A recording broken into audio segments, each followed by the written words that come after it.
ആ ബോധ്യം ജനങ്ങൾക്കുണ്ട്.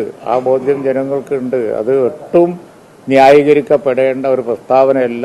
എത്ര അത് ഇനി ലഘൂകരിക്കാൻ ശ്രമിച്ചാലും അതിന് വെള്ളപൂശാൻ ശ്രമിച്ചാലും അത് നടക്കാൻ പോകുന്ന കാര്യമല്ല.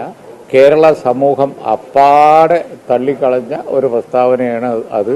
അതിനെക്കുറിച്ച് ഞാൻ നേരത്തെ പറഞ്ഞതിന് എത്ര കുറച്ച് സംസാരിക്കുന്നു അത്രയും നല്ലത്. സംസാരിക്കുന്നവൻ അതുകൊണ്ട് മോശമാവുകയുള്ളൂ. അതുകൊണ്ട് മുഖ്യമന്ത്രി ആ പ്രസ്താവനയെ കുറിച്ച് അത്തരത്തിൽ പറയേണ്ടായിരുന്നില്ല എന്ന് തന്നെയാണ് എൻ്റെ അഭിപ്രായം. പറയേണ്ടായിരുന്നു. ഈ വഖഫ് ഭേദഗതിയുമായി ബന്ധപ്പെട്ട പ്രതിഷേധങ്ങൾ ചിലർ മുതലെടുക്കുന്നുവെന്ന് സമസ്ത മുഖപത്രത്തിൽ പറഞ്ഞിട്ടുണ്ട്. ശ്രദ്ധയിൽപ്പെട്ടിട്ടുണ്ട്. ജമാഅത്തെ ഇസ്ലാമി അടക്കം ചൂണ്ടിക്കാട്ടിയാണ് പറയുന്നത്.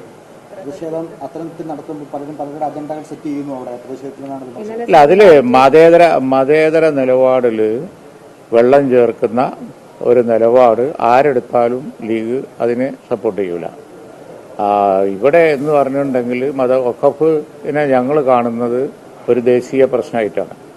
16-ാം തീയതി ഞങ്ങളെ റാലിയുണ്ട്. തീർത്തും സമാധാനപരമായിരിക്കും കോഴിക്കോട്ട്. അതുപോലെ തന്നെ അവിടെ വിളിക്കുന്ന മുദ്രാവാക്യങ്ങളൊക്കെ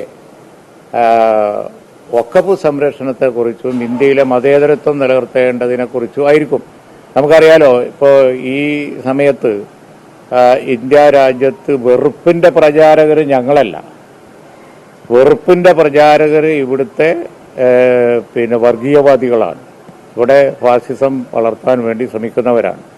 അപ്പോൾ വെറുപ്പിന്റെ പ്രചരണം ഏത് ഭാഗത്തുണ്ടായാലും ഞങ്ങൾ അതിനെ അനുകൂലിക്കൂല. അതിപ്പോൾ ഞാൻ നേരത്തെ പറഞ്ഞ കൂട്ടത്തിൽ തന്നെ മതേതരത്വം ടെസ്റ്റ് ചെയ്യേണ്ട സമയത്തൊക്കെ ഞങ്ങളത് തെളിയിച്ചിട്ടുണ്ട്. ഞങ്ങൾ മതേതരപാതയിൽ ഉറച്ചു നിൽക്കും. ആർക്കും ഈ വഖഫ് ഇഷ്യൂ ഒരു എന്താ പറയുക വർഗീയമായി മുതലെടുക്കാനുള്ള അവസരമാക്കി കൊടുക്കുന്നതിന് ഞങ്ങൾക്ക് യോജിപ്പില്ല.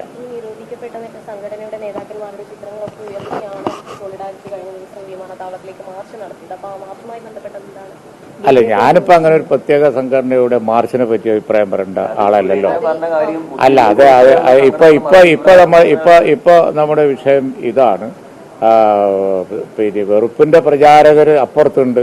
അപ്പൊ ഇപ്പുറത്തുള്ളവർ വെറുപ്പിന്റെ പ്രചാരകരായാൽ ആരായാലും ഞങ്ങൾ യോജിക്കൂല. അല്ലാതെ പ്രത്യേക പ്രകടനത്തെയും പൊതുയോഗത്തെയും കുറിച്ച് ഞാൻ നോക്കിയിട്ട് പറയാം.